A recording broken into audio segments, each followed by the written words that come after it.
on today's episode of the Holistic Savage podcast. That's how we've historically liked to conceptualize of this, right? Well, there's people with mental illness, people, with mental health diagnoses, and then there's the rest of people. And that's a really problematic way of thinking about it. The reality is we all exist on a spectrum of mental wellness, and we move along that spectrum up or down at various points in time in our life, depending on what's happening for us. All right, ladies and gentlemen, functional friends, my dear friend, Dr. Nicole Beurkens, welcome to the new and improved Holistic Savage podcast. We took about a 2.5 year hiatus on this whole Holistic Savage podcast thing. So it's really new show, better than ever. The last episode we did was with Karan Krishnan. So it just feels right to have you kicking off our new show. Thank you for joining me, my friend. Oh, Brendan, thank you so much. This is like such just an exciting thing for me to be here with you. And, all week I've been looking forward to it. It's been this bright spot on my calendar. So great to be here. Oh, likewise. No, this is fun. Obviously we both do a lot of podcasts and speaking, and I think we are both very professional and good at what we do, but something that I think will be a privilege for me on my platform, my show, is authenticity, right? Like I always say, professionalism is very important to me, but authenticity is a little bit more important to me. So I want this podcast to be a platform where we can have meaningful conversations. We're getting into the nuance. We're exploring the ambiguity of the human experience. And especially with your background as a clinical psychologist and the work that we're doing today together, this is just perfect. So to kind of kickstart this conversation, because I want to get right into all the things, because I know you and I are very aligned on a lot of levels. We're up against this massive metabolic mental health crisis, epidemic, pandemic. Who knows what the hell is even going on anymore in the world? Yeah. So I'd love for you to give us a little bit of an introduction to who is Dr. Nicole Beurkens, right? Coming from a background in clinical psychology, and we'll take it from there to get the audience up to speed with what we're doing today. Yeah, the who is Dr. Nicole Beurkens? What a question, what a winding journey, right? But I really believe that every experience we have, every path we go down in life becomes part of this amazing tapestry of experiences and connections and relationships that just feeds into the next thing, right? And so my journey has not been a typical straight line. I did not go right from, high school to knowing exactly what I was going to do, to getting a PhD, to whatever. I started out in education and did that for a while, and then ended up in clinical psychology because I had this idea of, I loved working with kids and young adults that had neurological impairments, learning and behavior issues, all of those things. And I was like, I think working in schools is not really where it's at. Let me get my doctorate in clinical psych, and then I'll have the tools, right, to work with them and their families, and I can do diagnostic assessment and take them through, good treatment. And, that was what my goal was. And so got my PhD in clinical psych and started working in inpatient and outpatient settings, then went on to open my own private practice. And it didn't take long for me to realize, okay, so I now have this degree, I have this license, I have all this experience, I'm able to diagnose kids according to this massive diagnostic manual that we have. I can give them all kinds of labels, I can give them all these treatments, and that was only getting so far, right? There were all of these other things that I was seeing, like all of these kids and teens and young adults, that when I started digging further into their histories, medically, even behaviorally, like families telling me things like, this kid's never slept a day in his life. Or, do you think it matters that my child has diarrhea constantly, never has normal bowel movements? Or do you think it might have done anything that they had ear infections for the first 5 years of their lives and have been on antibiotics more than they've been off antibiotics? So I started, hearing these things, and it didn't take long for me to see these patterns and go, wait a second, I think there's something else going on here. At the same time, I was seeing all of these patients coming in to inpatient and outpatient settings who were on psychiatric medications, which supposedly is, the gold standard. Okay, we're seeing a therapist and we're getting our meds. And yet they weren't getting better, many of them. In fact, as more meds were put into their protocols, I saw these kids deteriorating. And I started asking, some questions around that too, like, what's going on there? That I was taught, this is supposed to be the gold standard. They're in therapy, they're getting meds, and yet I'm seeing kids get worse or, not seeing them get better. So it led me to get curious. It led me to delve into the research literature. And I had to remember this was, 15 to 17 years ago now. We're in a much different place as far as even research and things that are available about this. 20 years ago when you dared to ask, like, I wonder if, a kid's extreme picky eating issues and the fact that they have no nutrient intake to speak of might be related to how their brain functions. That was such a, you were a pariah in the industry then, and still in some ways in mental health you are today. But I dared to start asking those questions, and it was really, surprised to discover, oh, wait, there is a body of literature connecting what goes on with people physically and medically to what's going on with their mental health. Now, it kind of sounds ridiculous today for me to say that was a surprising thing to me, but I think this, we have to remember those of us who went through the traditional medical or PhD, mental health system, we're not trained in these things. This isn't part of the worldview. This isn't part of what we're taught. And so that was a new discovery for me, back in those days to be like, wow, this is a thing. And I'm seeing it in my practice. And now I'm seeing research. And then I got mad because I thought, wait a minute, I've got a lot of schooling and education, and nowhere in my training did anyone talk about this. Nowhere was it brought up in a single class, internship, clinical grand rounds, whatever, that, boy, we really should be asking these questions when people are having these kinds of mental health symptoms. And so that really was a turning point for me. It's almost like, you see something and you can't unsee it, right? And so that was a turning point for me in my career of I could no longer just practice in traditional ways without looking at what was going on with the entire human being in front of me, and really starting to look at a root level, not just at the emotional pieces, not just looking at it from a root level psychologically of what's the family history, is there trauma, are there intergenerational things going on, that kind of stuff, but also looking at a root level of what is happening with these kids and with these adults physiologically, what's happening with their bodies and how is that impacting them.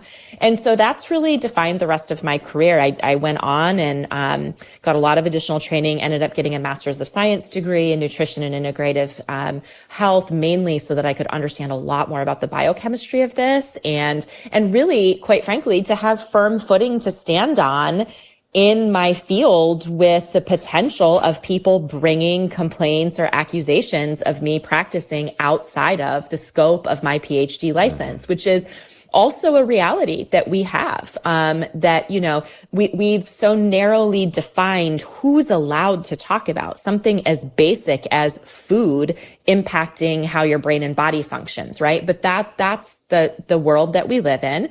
So I got that master's degree, went on and got board certified in, nutrition, so that I could fully practice in the way that I knew I needed to be practicing with my patients and their families, which really has been for the last 15 years, a focus on looking at psychological symptoms, the behavioral symptoms, the sort of mental health diagnoses or developmental diagnoses that people come in with, and saying, okay, but what's really going on underneath that, and what's happening with this entire human being, on a physiological level, on a spiritual level, on a relational level, on an emotional level, what's happening with this person. And then, putting treatment plans in place that really are holistic in nature, that don't just focus on one piece or the other piece, but focus on all of that. And I've been able to really use my experience myself with my own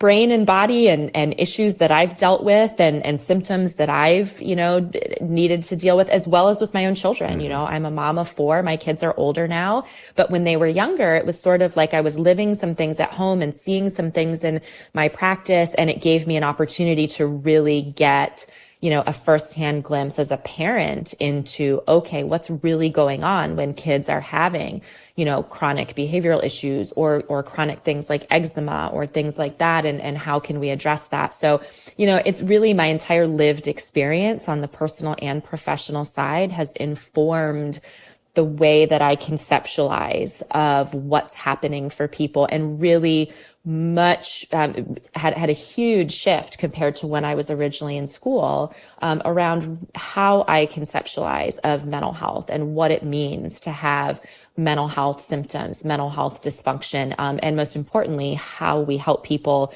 feel and function better. So, clinically, that was my background. And then more recently, very recently, just in September, decided to take on the challenge of becoming the CEO of Berkeley Life, which is a nitric oxide focused supplement company that, I'm sure we'll talk about.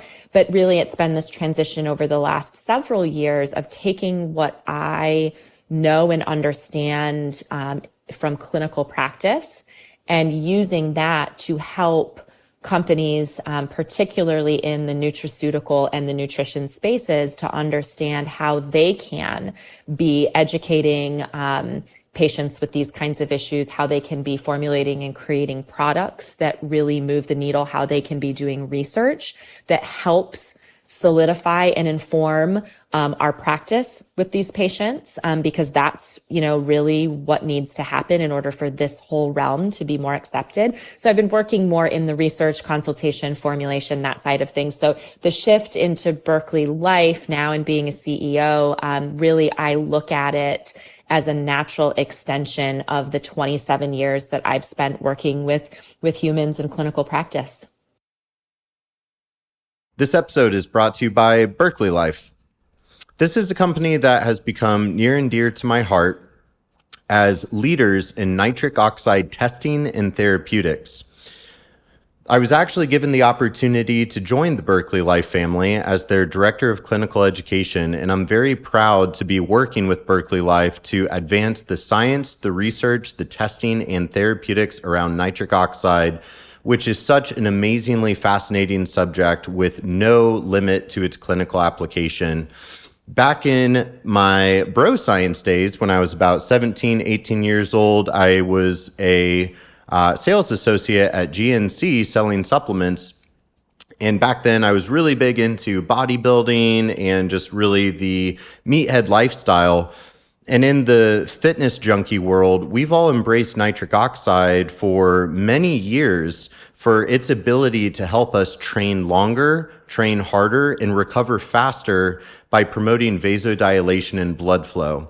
For some reason, it's taken well over a decade for the functional medicine space to catch on to the infinite clinical potential of nitric oxide therapeutics. So this is where Berkeley Life is advancing the field by bringing novel testing strategies and therapeutic supplements to help patients and clients transcend illness, build wellness, and optimize performance. I'm very proud of the work that I'm doing with Berkeley Life and highly encourage you to check out the link in the show notes where you can sign up as a Berkeley Life practitioner and even get more clinical education from yours truly. Or if you're a self-healer, you can leverage the healing power of nitric oxide by getting started with our salivary nitrite test strips, our nitric oxide foundation dietary nitrate product, and many more exciting products to come. This episode is brought to you by DHA Laboratory. Whether you are a self-healer trying to get to the root of your chronic health complaints, or a functional practitioner looking to provide your clients or patients with the best lab testing available, DHA is your one-stop shop for all your lab testing needs. DHA offers self-healers the ability to order a wide range of lab testing to empower their self-healing journey with actionable data, while providing practitioners a consolidated lab test ordering experience to cut down on the hassle of ordering many tests from many separate labs. DHA Laboratory is also a pioneer in advancing the research of cryptopyrrole disorder, a commonly overlooked root cause factor in a myriad of mental health disorders. DHA is also the exclusive provider of the Mental Map, which is a cutting-edge lab panel that I personally designed to help self-healers and practitioners get to the root causes of their mental health struggles using the most clinically significant and relevant biomarkers available. Be sure to use the link in my show notes to learn more about DHA Laboratory to up-level your self-healing journey or functional practice today. I think it's a very powerful story to hear about your career path and your lived experience. And, you're somebody that I've had great admiration and respect for. Obviously, we got to connect and kind of get to know each other, do some work together through our relationship with Microbiome Labs. And, I very quickly, because I remember the first time I ever saw you was 2019 inaugural microbiome keynotes, had no idea who you were or anything. It wasn't until maybe a couple of years later that we really got to know each other and do some work.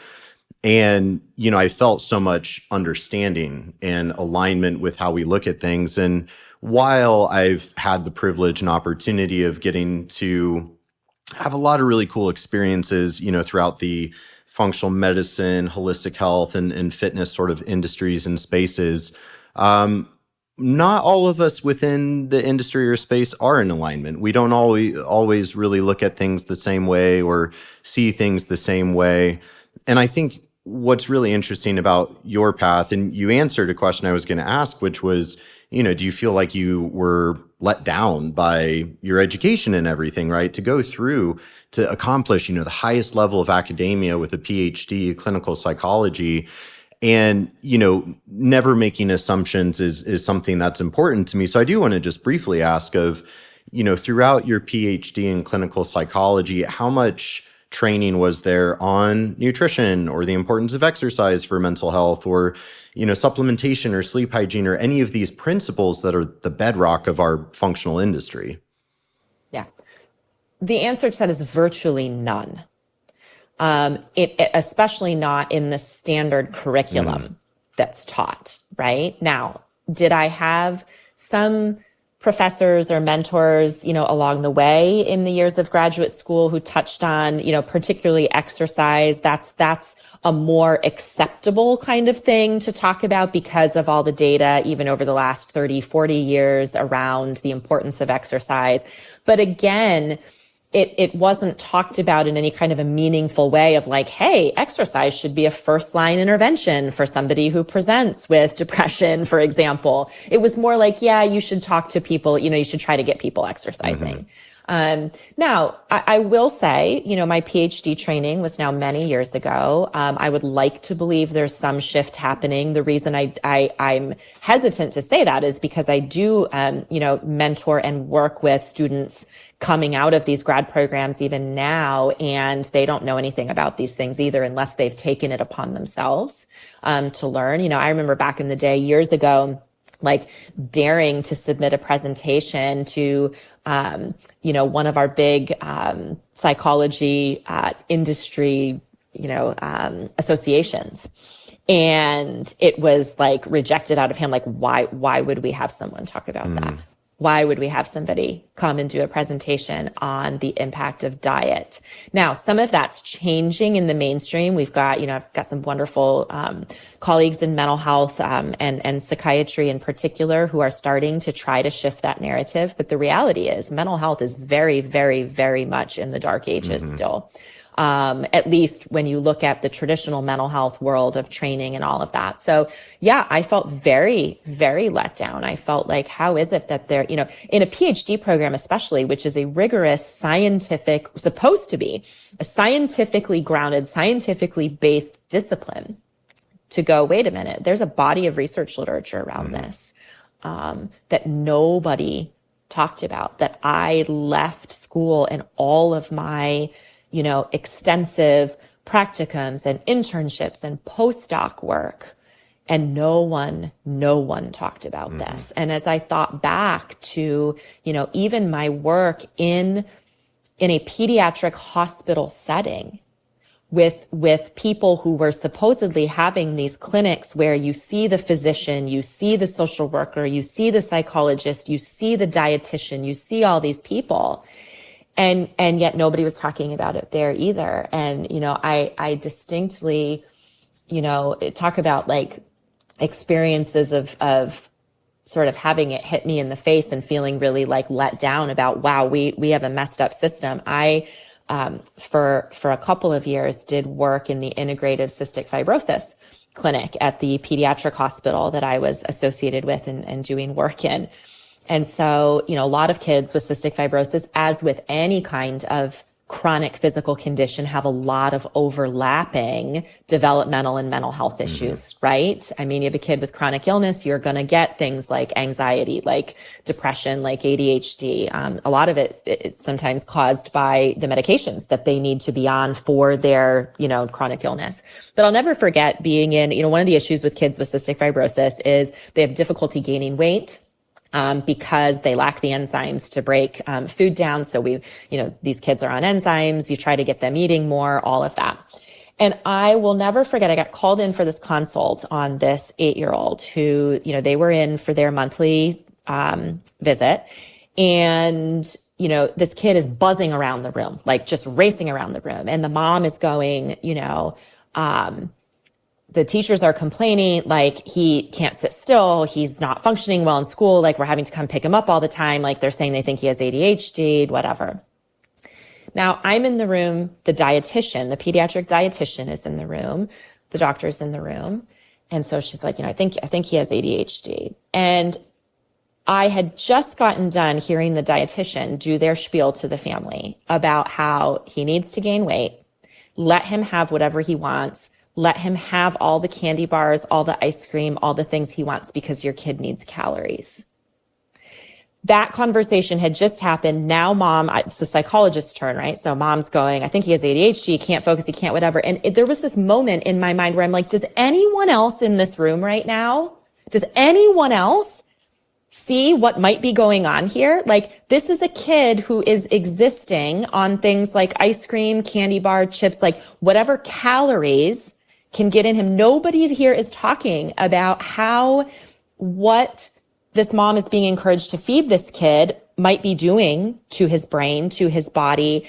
And it was just like moment after moment of that in those kinds of settings where I just went, wow, we don't have a handle on what's going on here. And our medical system is not equipped. And the fact that no one bats an eye about that. You've got a kid who's like impulsive and hyperactive and whatever. And everybody just sits there and goes, oh yeah, it just makes their notes. Like the doctor just sat there and made, oh yeah, okay, as much ice cream as he wants. Like let's just aim for this amount of calories, or let's give these kids these boost protein drinks, which by the way, if you look at the back ingredient panel on those, are more than 50% corn syrup solids.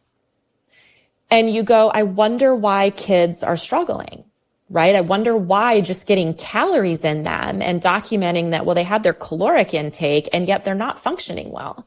And so it was those kinds of experiences, like, yeah, a tremendous sense of feeling let down. And not just for me, but for my other colleagues in medicine and in health, and just going, wow, we're so off base. Like we're so far away from even what makes good common sense about what needs to happen to help people function well. This episode is brought to you by Microbiome Labs. I've been a raving fan of Microbiome Labs for many years now because of their cutting-edge research, novel microbiome solutions, and heartfelt culture. Many supplement companies exaggerate their product claims and have no research to back up what they say. Microbiome Labs, on the other hand, has up-leveled the entire functional medicine industry by modeling a research-first approach. Microbiome Labs has advanced the research of the human microbiome and offers many innovative tools to improve whole body health through the garden of life that is the microbiome, including the BiomeFX stool test and the total gut restoration system. While I have used virtually all of their products successfully with my private clients, some of my favorite products include the Megaspore Biotic, their flagship product that is a multiple strain endospore probiotic that promotes microbial diversity, mucosal barrier and intestinal lining integrity, short-chain fatty acid production, and whole body health. I also love the Mega IgG 2000, which is pure serum bovine immunoglobulins that act as a defensive shield in the gut to bind and neutralize many pathogens and toxins, such as lipopolysaccharide, gluten proteins, mold toxins, exotoxins, microbial components, and so much more. I also love to use their Myomax, which is a specialized form of vitamin K2 that promotes mitochondrial function and energy production. It's actually clinically researched and shown to increase volume of oxygen or VO2, which is a very powerful indicator of cardiovascular fitness. Be sure to visit the Microbiome Labs link in my show notes to learn more and get your microbiome support today. Hey, I'm Dr. Nicole Beurkins, and I support the research that Brendan is doing on mental health because every patient and every human deserves to know all of the options available for feeling and functioning better and resolving their mental health issues. And that's what he's doing with this organization. And guess what? You can support it too by buying one of these amazing, comfy, cool t-shirts. So go to the website and get one.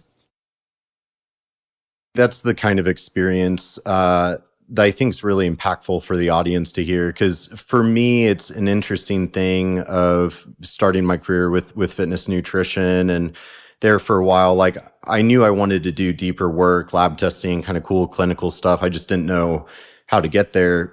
But I was trying to go to school full time while working full time, and it just wasn't making sense to me. And even I was kind of steering towards either like naturopathic medicine or dietetics, and a lot of the kind of hot shot corporate dietitians that I worked with, they all said the same thing of like, yeah, I mean, you have to be a RD to do the labs within this company, but you're not going to learn the stuff that you want to learn that we're talking about, teaching about. And times have gotten so weird. The world has changed a lot, especially even just the past 5+ years. The abundance of information, everybody has access to Google and AI. So something I've noticed, there's this weird predicament of like research is always catching up, right? I always like to say how, look, research is our monkey mind way of trying to make sense of the world around us, trying to objectively qualify and quantify what has always been. Science is perpetually catching up. It's just due to the nature of what scientific investigation is. But, especially in recent years, I feel like, where's the evidence? Where's your citation? It's kind of gotten bastardized. And now we're in this weird world. Like, I want to put up an Instagram post that says, I mean, me, my whole career is research-based. And yet it's also one of those, like, you shouldn't need a meta-analysis to validate what should be common sense, right? And so to your point, it's like, how did we get here? I think someday, it might be 50 years down the road, it might be 100, it might be humans go extinct first. I don't know. But someday, looking back at the America case study of like what went wrong, everybody got, obese and metabolically ill, neurodevelopmental disorders skyrocketed, neurodegeneration, everything in between. So now as we kind of segue this conversation a little bit where, okay, PhD, clinical psychology, PhD in bro science over here. Somehow I stumbled into, functional medicine and mental health and whatever. So I'm really curious, when you look at more so America, I don't know how much we can speak to the rest of the world, but especially America, when you look at this mental health thing that's going on, and we have a lot of the same friends, we see a lot of the same stuff. In your mind, when you look at this mental health crisis in America, what do you see? What do you think the major obstacles are? What do you think is really driving it from kind of like a high level bucket perspective? Yeah. What I see is that it makes, in many ways, perfect sense that we have an ever increasing number of people experiencing mental health symptoms or being diagnosed with mental health issues, because our world, day by day, month by month, year by year, is becoming less and less compatible with having a brain and body that function well. So in many ways, to me, I look at it and go, well, this makes perfect sense. Every year that goes by, we are living in a more stressful, toxic, however you want to define toxic, emotionally toxic, stress toxic, physical environment, air quality, toxic, whatever, take your pick. We're living in a more fast-paced, stress-inducing, toxin-filled environment that makes it harder and harder for any of us to feel and function well. And some of us have more predisposition and sensitivity to all of those factors than others. And so that's where you're going to see some people hit their tipping point sooner than others in terms of when they actually have more significant or severe symptoms, when they may, have enough issues where they, get a diagnosis for it. But the reality is, whether you're diagnosed or not, none of us has an easy time at this point, in America at least, living in a physically and mentally healthy way, because the world has just shifted so much. And so it's this whole discussion of, genetic predisposition and environmental triggers. And again, that's where, I'm not going to say genetics are not a part of it. We know that they are, but they're not the only part. And the way that the traditional world of mental health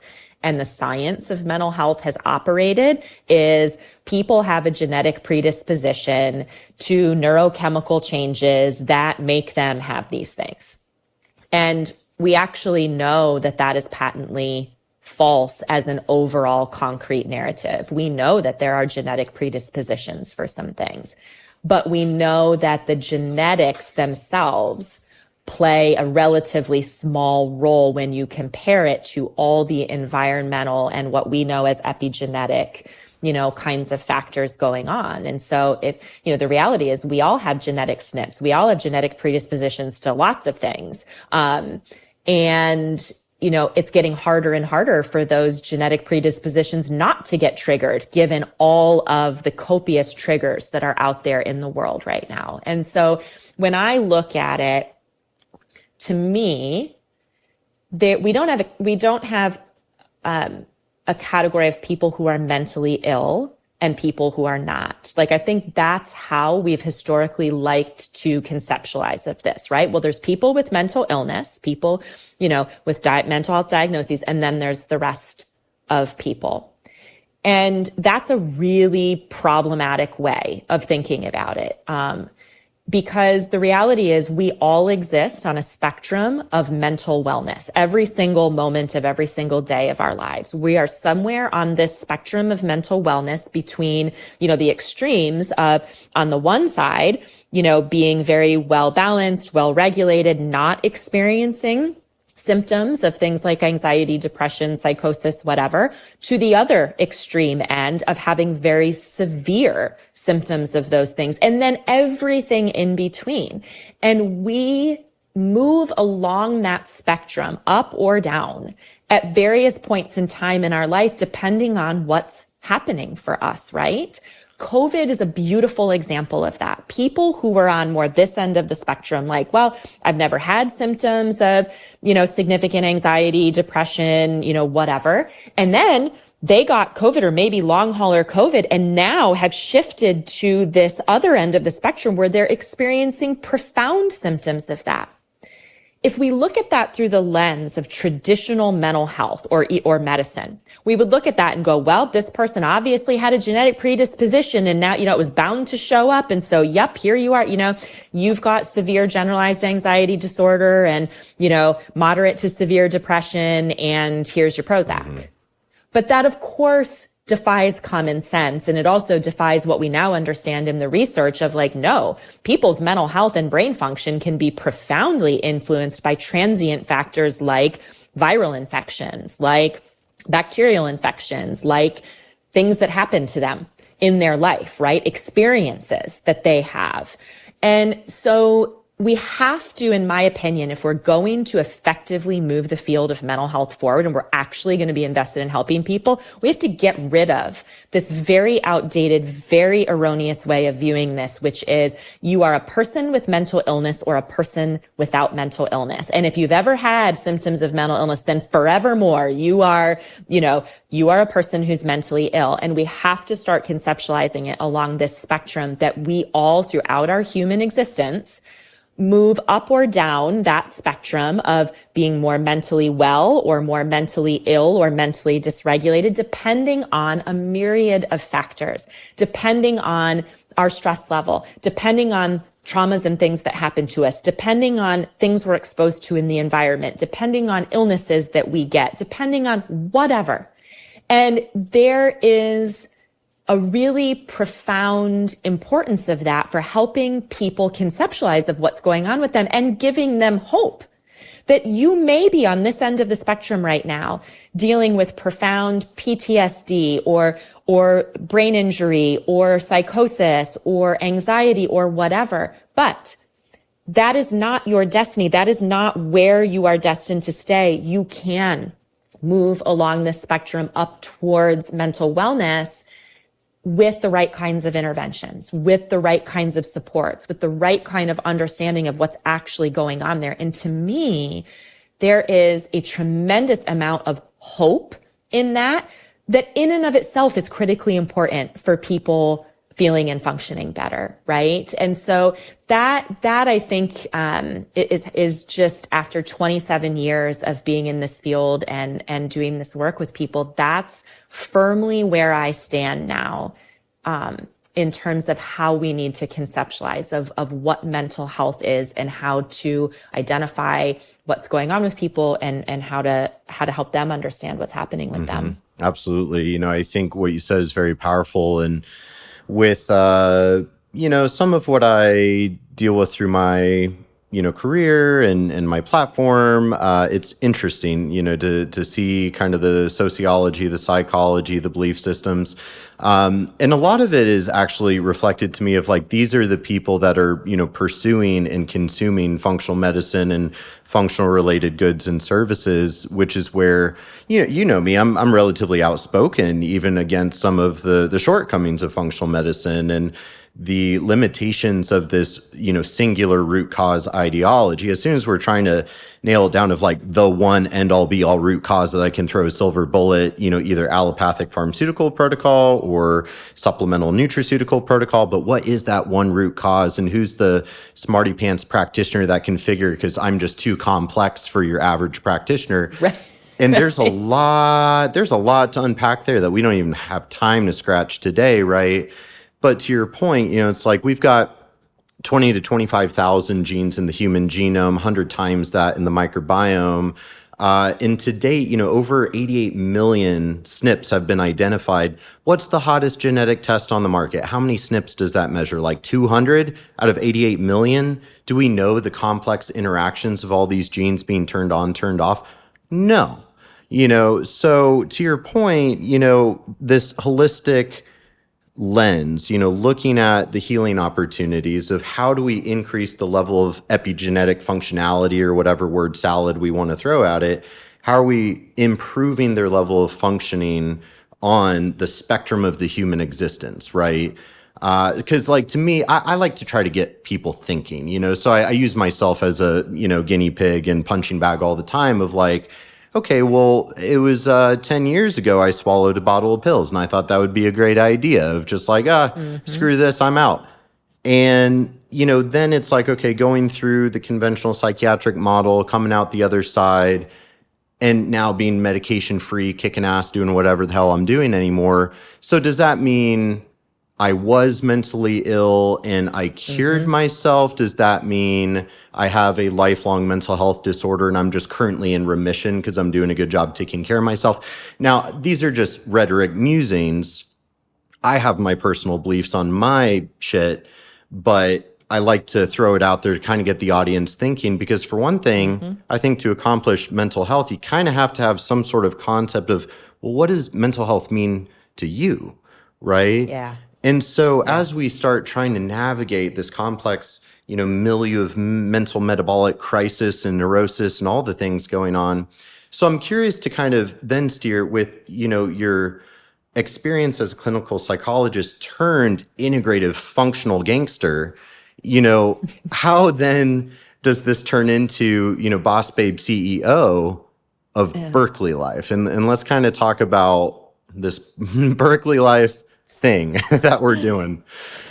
Oh my gosh. Yeah. I mean, something that came to mind though, when you were saying, all the genetic SNPs and whatever, like, let's face it, no one has invested more in research around trying to discover the black and white genetic markers of psychiatric illness and mental illness than the pharmaceutical industry, because that was what was supposed to happen, right? The field of psychiatry and pharma, it's like they were on a mission starting about 30 years ago. They were going to discover this. And lo and behold, no one has. All the dollars that have gone into it and all the studies, what we know now is, no, that's actually not what's going on, which then forces us to say, okay, we have to look at all the other people. We have to look at, this is a more complicated thing than just genetics, right? And so the epigenetics. So yeah, I think that's just really, like, believe me, with how much money has gone into that, if we were going to figure that out, it would have been figured out by now. And the reality is that humans are more complex than that. Like, what's that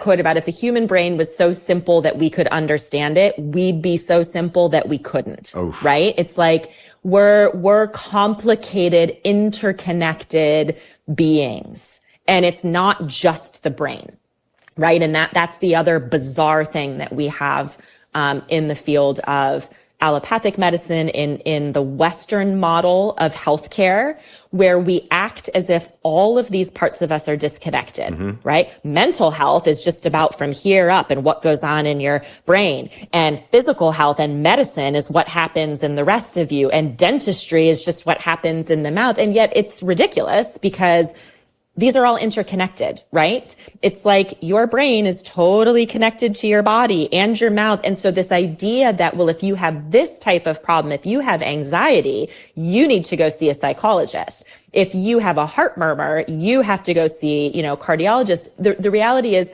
we're all interconnected. And so our understanding of what's going on with these symptoms needs to be driven by an understanding of physiological interconnectedness, and also then the connection that we as individuals have with everything around us, right? And so, of course, that's what we need to be thinking of when we think about mental health. It's not just what happens from the neck up or what happens in the mind. What happens in the mind is totally interconnected with what's happening on a cellular level, on a tissue level, on an organ system level in the rest of us, and what's happening in the world and in everything around us. So that, I think, is how it makes sense that someone like me, with my clinical training and background, would end up as CEO of a nutraceutical company, right? And believe me, when this first came about, and it was a very, like, one of those just very unexpected, synergistic set of circumstances. It's not like I was out there in the world going, hey, you know what I think I'd like to do now is be CEO of a supplement company. No, was not on my radar, right? But the opportunity found me, and I struggled at first with exactly the question you're asking. What does it mean? Like, what's up with somebody with a PhD in clinical psychology? Yes, I have a master's of science in nutrition, but someone who's done clinical work, like taking on this role in a nitric oxide company, of all things, right? It was like hard for me at first. Like, I had to really figure that out for myself, because the traditional model of training and what it means to be a professional psychologist does not include any of this, right? And so, as usual, I had to sort of conceptualize it for myself and form my own understanding of that in my own path, because this is not a normal or typical thing to do. However, it makes perfect sense to me when I look at the progression of my career, when I look at my understanding of mental health, of what it means to help people become mentally well or mentally healthier, and that it is all systems interconnected. Of course, it makes perfect sense that I would be doing something like this, and specifically in a company that is so focused on education and improvement around nitric oxide levels, because nitric oxide is this master molecule in the body that allows every part of us to feel and function well. And so when I think about patients and I think about mental health things that I might be treating or any kind of physical health thing, ultimately it all comes back to what are those root level foundations that allow these parts of us to operate the way that they're designed to operate. Nitric oxide plays a role in all of that. And so to me, this has brought everything full circle. Including my education background. One of the things that I love doing and that I get to do now at Berkeley is a lot of teaching. And I love teaching. Teaching was my first passion. That was my first degree. Like even that piece comes back full circle of what am I doing now leading this company and this mission forward? Well, I'm educating and I'm building relationships and I'm digging into the science and developing solutions that allow people to feel better faster. And that's just such a compilation of everything that I've done to date. So I don't know. That's how I'm thinking about it for myself right now. Ask me again in a year. I may have a little different answer, but yeah, we'll probably, have there will be a conversation in a year, and I'll be very curious to hear what that sounds like because so I'm right there in it with you. And to me, there's something really cool about this because, I too, you brought the Berkeley thing to me. I wasn't really looking. I hadn't heard of Berkeley as a company. I've loved nitric oxide as a thing, as a subject. It takes me back to my 18-year-old bro science GNC days and all of that. Because in the sports performance world, we've embraced nitric oxide for decades. Because in the fitness freak world, it's train harder, train longer, recover faster, enhance your performance, enhance, the pump. We used to joke the pump is the cure. I'm sure, some of the audience just laughed. Some of them cringed, don't really care. That's just, it is what it is. And I remember it was actually, we're gearing up to go to IHS in like a few days. And my very first time at IHS, that's when it really kind of hit me. Cause I was, a little bit younger in the industry, kind of figuring out what the hell is going on in this wacky space.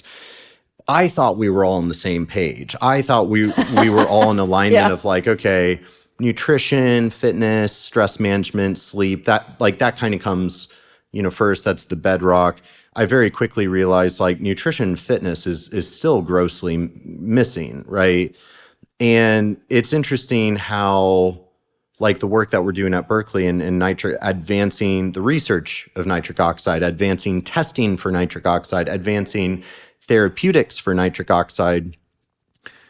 And it's amazing to me that it's not yet common knowledge. And obviously that's what we're working on. So, to the audience, I proudly am the clinical education manager for Berkeley because Nicole, recruited me over, and it was an easy yes. And what's really neat about what you just said, there is this cool full circle thing. It's this one unifying subject that is nitric oxide as a miracle molecule that is so deeply implicated in. I mean, the deeper I dig into it, I'm like, where does this end?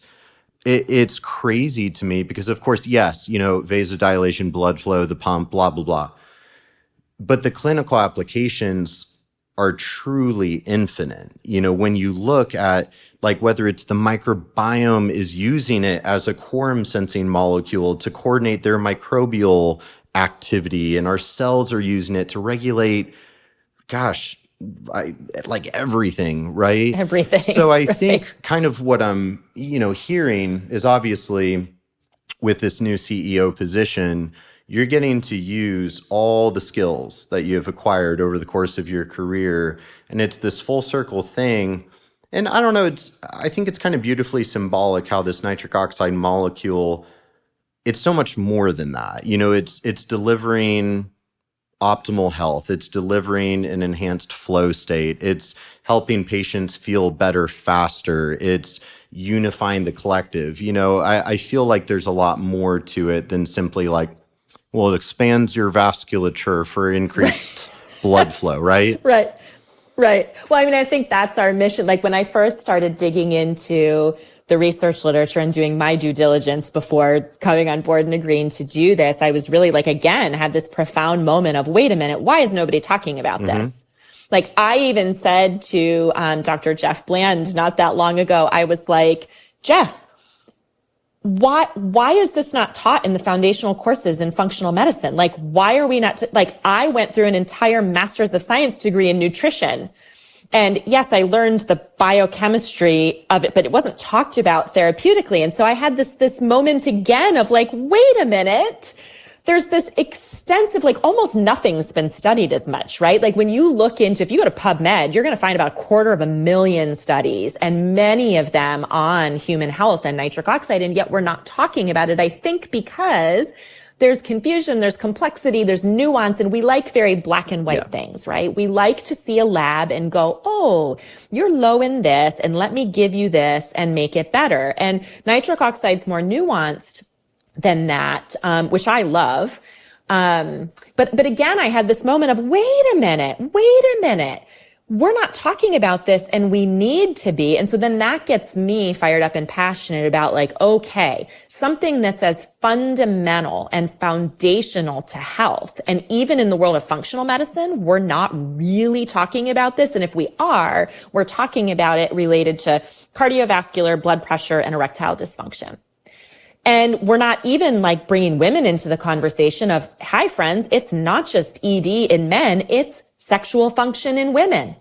It's not just, fitness and bodybuilding. It's also mitochondrial function and like chronic fatigue and all of these things. And so it just really got me passionate about, wait a minute, this is such an integral piece of the story and the puzzle of what it means to help people, transcend illness, develop better wellness or optimize their performance wherever we're talking in the realm of health and wellness around any of those categories of things. Nitric oxide is critical. And why aren't we talking about that? And how do we bring that science to the forefront? How do we cast a wider net with practitioners and patients to understand what this is, how to improve this, and on a foundational level? Because, you're talking about, some disillusionment as you got into the field or the world of functional medicine or just health and wellness, around how we approach things. One of the criticisms I have of functional medicine and this whole world at this point is the pendulum has swung to a place now where it doesn't, in some cases, look all that different than a pharma allopathic model. It's just we're using supplements.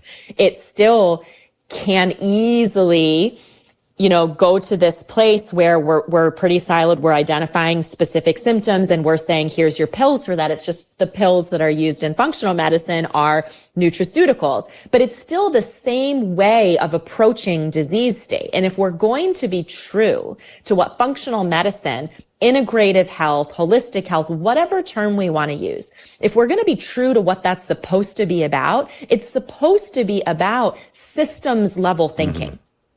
It's supposed to be about looking at a person and the myriad of parts of them and the myriad of things that are going on with them and seeing the interconnectedness and seeing the matrix almost with them and going, but it's not 800 different things. Here, when we look at it from a systems perspective, is what's really going on.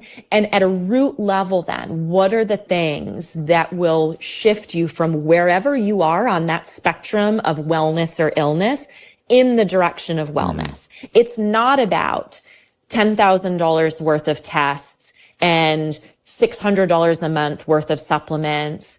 It's about when you really are understanding at the root what's going on, it really can be a more simple protocol than that most of the time. Now, that doesn't mean there aren't specific cases or circumstances where you might need more complicated, extensive protocols at various points. But for the most part, when we're talking about the general population of the US and the rise in chronic illness, at a root level, there's some simple basics. And to your point, getting back to like from a basic dietary standpoint and a movement standpoint and a sleep standpoint and a stress standpoint, like when we talk about those things, and then what are the root level supplements that we can use that actually address many of those things, right? Nitric oxide happens to be one of those, that regardless of the specific way that inflammation may be manifesting or that, dysregulation in whatever system may be showing up in symptoms. Nitric oxide is one of those root level things that, because of the way it operates in the body as a regulatory molecule, has this beautiful effect of just supporting lots of things with one tool. And to me, if we're really going to get more people in this way of thinking of using these kinds of approaches to manage their health and wellness, to manage their chronic disease, to shift away from just a sort of like a hopeless pharma, model of, well, I've got diabetes, I have that now for the rest of my life, this is what I need to do. If we're going to help people shift, especially in the general population, we're going to have to figure out how to talk about this in a simple, root level kind of way and give people simple, practical, doable tools to do that.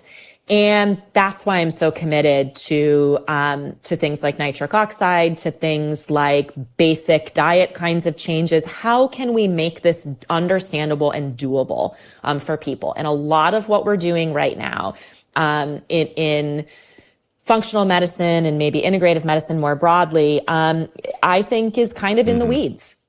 And I think does not allow for these things to impact change in the general population in the way that it has the potential to.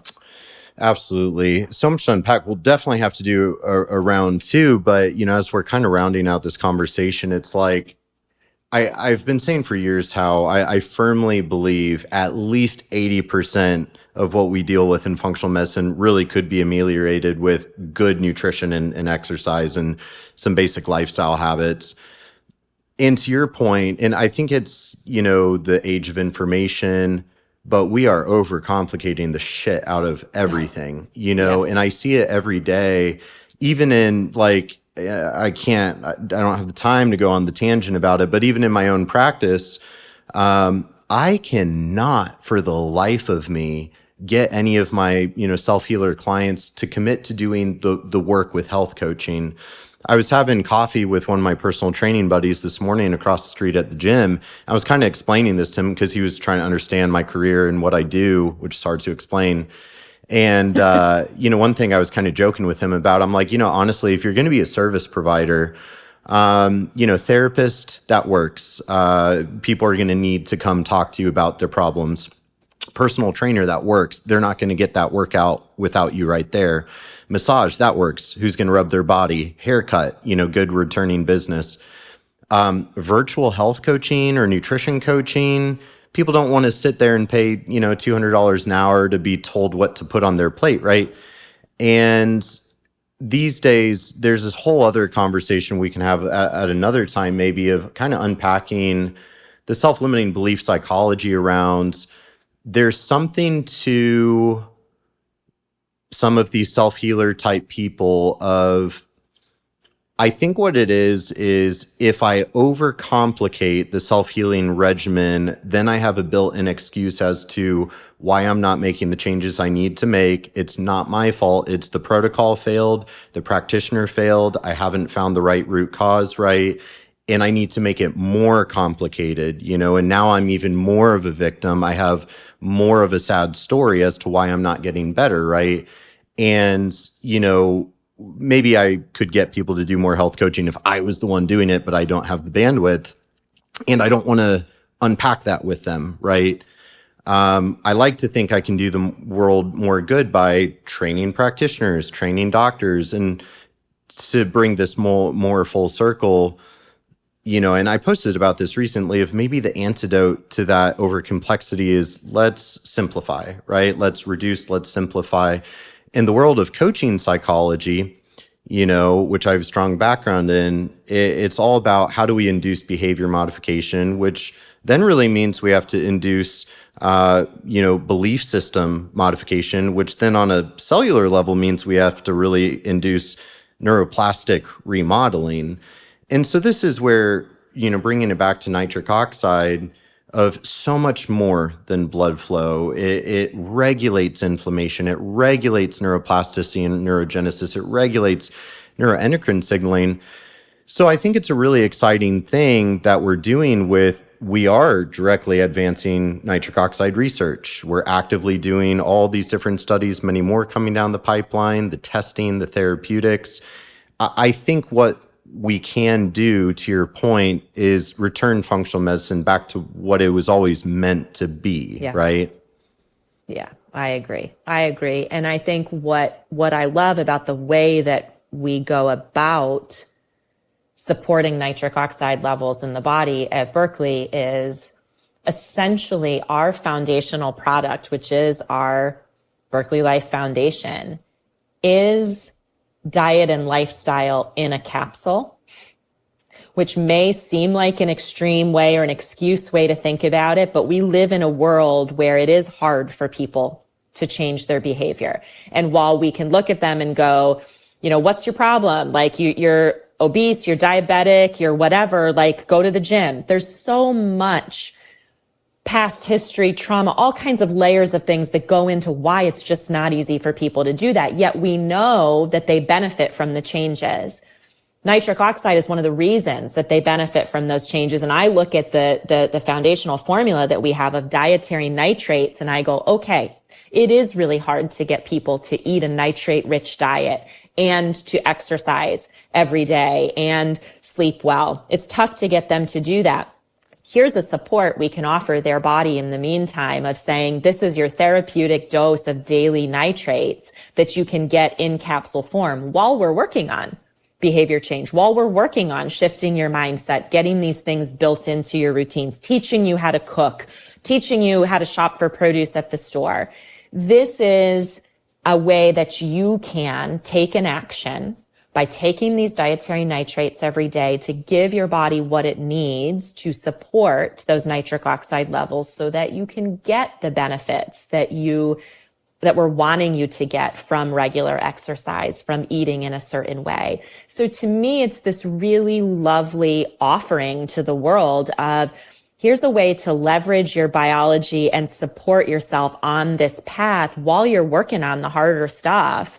Here's something that we can do. Here's a simple behavior change you can make of using a test strip each day to measure your levels and then taking 2 capsules. And that's a doable starting point. And we need doable starting points for people. The idea that here's a starting point in capsule form to kickstart your diet and lifestyle changes. And we're going to start getting you feeling and functioning better while we're working on these other things. And it's empowering, right? Because people's number one fear, whether they recognize it or not, is the fear of failing at anything, including failing at the diet plan, the exercise plan, the health plan, the whatever. And so if we can minimize the barrier to entry, if we can get that sort of emotional part of that subconscious part of their brain that's like, I'm not even going to start that because I don't want to experience the feeling of failing at it. If we can settle that part down and say, look, here's a really great starting point for you.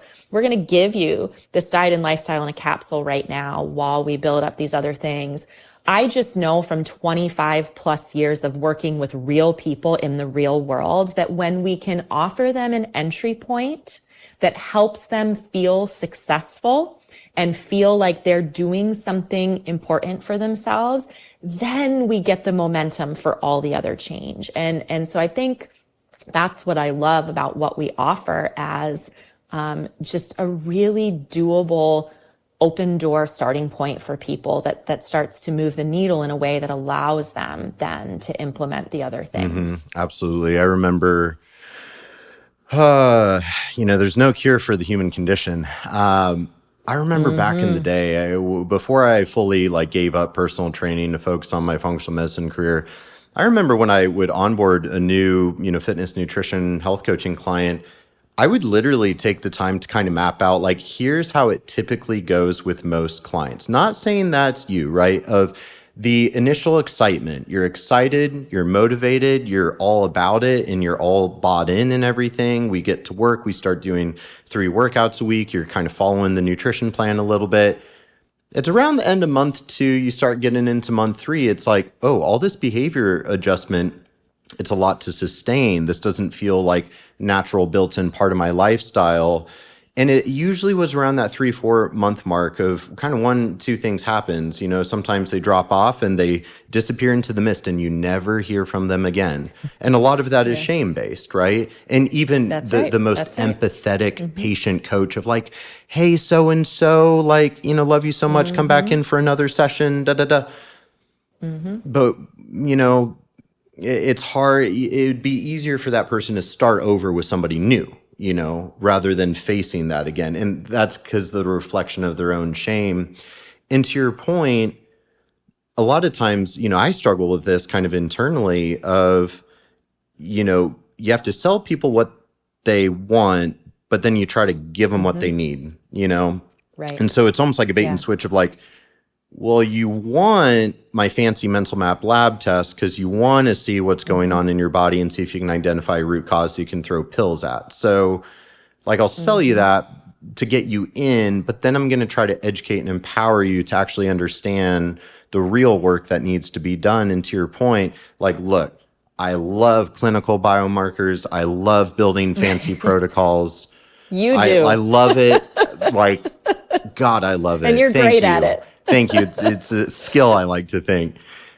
But the whole point, part of that is, if I can build this fancy protocol that is targeted at your unique physiological imbalances, the logic is if we can move the needle on your symptoms and get you feeling better, get the lights on, get them more stable, get them more coherent, they're in a more malleable place that now let's start doing that work. And so to your point with our nitric oxide systems and therapeutics and the testing strips, I mean, for one thing, you do the salivary test strip, the seeing is believing, Yeah, I mean, right, sure, right. I can run $2,000 of blood work and, draw 30 tubes of blood. It's going to take like 2 weeks to get the results, put you on a protocol, retest that like 3 months down the road for another 2K.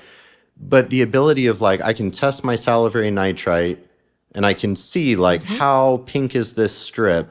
And then I take these capsules and the lights come on. I'm feeling good. I'm feeling warm. I'm feeling cognitively lit. And then I can retest and see this before and after. I think a huge part of it, and I know you can appreciate this, but the way our neurolimbic system really evolved is kind of a self-interested conserving mechanism. Our brain is way smarter than our mind, right?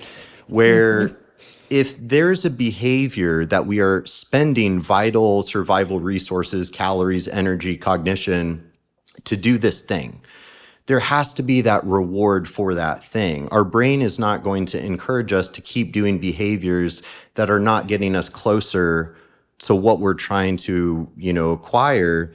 And so from like an evolutionary biology or coaching psychology, we have to hack that. We have to hack that neurolimbic system in general. So the classic example is, a weight loss client, how do they measure success? They're like, oh, well, I didn't lose half a pound this week, therefore you suck as a trainer. Right. Okay, that's your neurolimbic system trying to discourage you from doing it because you're not getting the reward that you want. But the problem is you're not using the right data point, right? Like that's how I got into lab testing was, no, let's not worry about your body weight. Let's look at your insulin levels and your glucose and your lipids and your inflammatory markers. We'll see those subtle shifts in your biology on a much deeper level before you're going to see the pounds coming off on the scale. So I think there's that kind of built-in self-sabotage. And if we can transcend that by teaching your neurolimbic system, like, hey, actually, we are getting the right behaviors.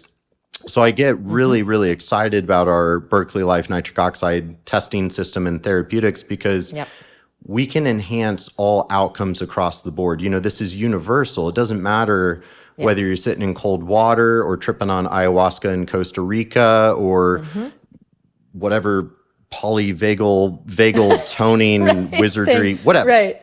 Yeah. But nitric oxide can help all of it work better, faster, driving better outcomes. That's right. Because, I have this phrase that I've, been using since I came to Berkeley, which is health goes where blood flows. And on a very fundamental level, that's important. It's not just blood flow, it's lymph flow, it's neurotransmitter flow, it's everything flow. Health goes where things are flowing. And the way that we get things flowing is by having adequate levels of nitric oxide. And that's why this is about more than just keeping your heart healthy. It's about more than just your endothelial function, your blood pressure. This is about restoring flow everywhere. And if we think about, circling back to the world that both of us came up in around mental health, cerebral perfusion, blood flow to the brain is implicated in study after study in what's going on in neurodevelopmental, mental health symptoms of any type, right? So anything that's restoring flow